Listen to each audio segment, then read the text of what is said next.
வணக்கம் மக்களே, நான் உங்க பாலா. இன்னைக்கு நம்ம எங்க வந்திருக்கோம் அப்படின்னு பாத்தீங்கன்னா, புதுக்கோட்டை மாவட்டத்தில் இருக்கக்கூடிய திருப்பெருந்துறை அப்படின்னு அழைக்கப்படக்கூடிய ஆவுடையார் கோவில்கிட்ட வந்திருக்கோம். இந்த ஆவுடையார் கோவில் ஆத்மநாத சுவாமி கோவில்ல தான் திருவாசகத்தை மாணிக்கவாசகர் இயற்றியிருக்கிறாரு. மாணிக்கவாசகர் சொல்ல சொல்ல சிவபெருமான் திருவாசகத்தை எழுதின இடம் இந்த இடம் தான் அப்படின்னு சொல்றாங்க. பொதுவாகவே நடராஜர் சிலையில அவருடைய பேக்ரவுண்ட்ல பாத்தீங்க அப்படின்னா வட்ட வடிவத்தில் இருக்கும். ஆனா இந்த கோவில்ல இருக்கக்கூடிய நடராஜர் சிலையில பேக்ரவுண்ட் நீள்வட்ட வடிவத்தில் இருக்கும். இந்த நடராஜர் சிலைக்கு கீழே தான் மாணிக்கவாசகர் சொல்ல சொல்ல சிவபெருமான் எழுதின திருவாசகம் ஓலைச்சுவடி பாதுகாக்கப்பட்டு வந்துட்டு இருக்கு.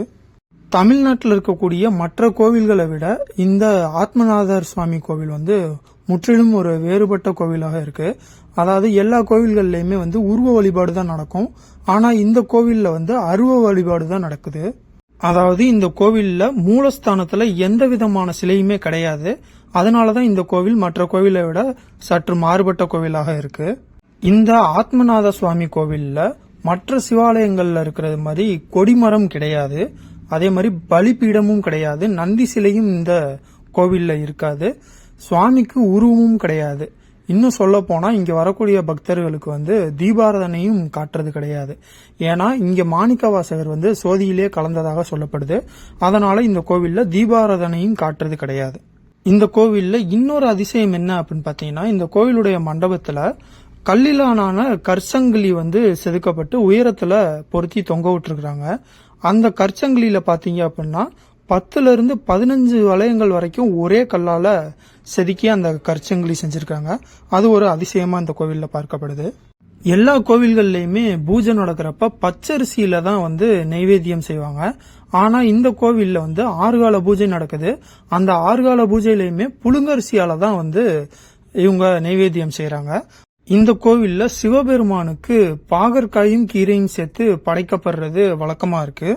அது எதுக்காக அப்படின்னு பாத்தீங்கன்னா, இங்க வரக்கூடிய பக்தர்களுடைய கசப்பான எண்ணங்களையும் கசப்பான நினைவுகளையும் சிவபெருமான் எடுத்துக்கிட்டு அந்த பக்தர்களுக்கு மன அமைதியை தருவாரு அப்படின்னு சொல்லப்படுது. இந்த கோவிலுடைய தலவிருட்சமாக குருந்த மரம் இருக்கு. இந்த குருந்த மரத்து அடியில மாணிக்கவாசர் உட்கார்ந்து இருக்கிறப்பதான் சிவபெருமான் மாணிக்கவாசருக்கு காட்சி தந்திருக்கிறாரு. அதுக்கப்புறம் மாணிக்கவாசகர் சொல்ல சொல்ல சிவபெருமான் திருவாசகம் எழுதினதா சொல்லப்படுது. தமிழ்நாட்டில் இருக்கக்கூடிய மிகப்பெரிய தேர்கள்ல இந்த ஆவுடையார் கோவில் ஆத்மநாத சுவாமி கோவில் இருக்கக்கூடிய தேரும் ஒண்ணு. திருவாரூர் திருநெல்வேலிக்கு அப்புறமா இந்த ஆவுடையார் கோயில் இருக்கக்கூடிய ஆத்மநாத சுவாமி கோவிலுடைய தேர் தான் ரொம்ப பெருசுன்னு சொல்லப்படுது. பொதுவா ஒரு தேர் இழுக்கணும் அப்படின்னா கிட்டத்தட்ட 50 இருந்து 500 பேர் வரைக்கும் சேர்ந்தாலே ஒரு தேரை இழுத்தரலாம்.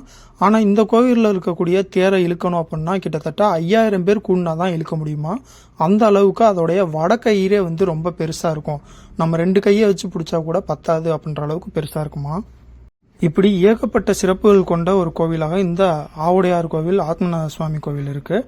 நீங்க புதுக்கோட்டை பக்கம்லாம் போறீங்க அப்படின்னா மறக்காம கண்டிப்பா இந்த கோயிலுக்கும் போயிட்டு வாங்க. இதே மாதிரி மேலும் ஒரு நல்ல வீடியோல உங்களை சந்திக்கிறேன். அதுவரை உங்களிடமிருந்து விடைபெறுவது உங்கள் பாலா.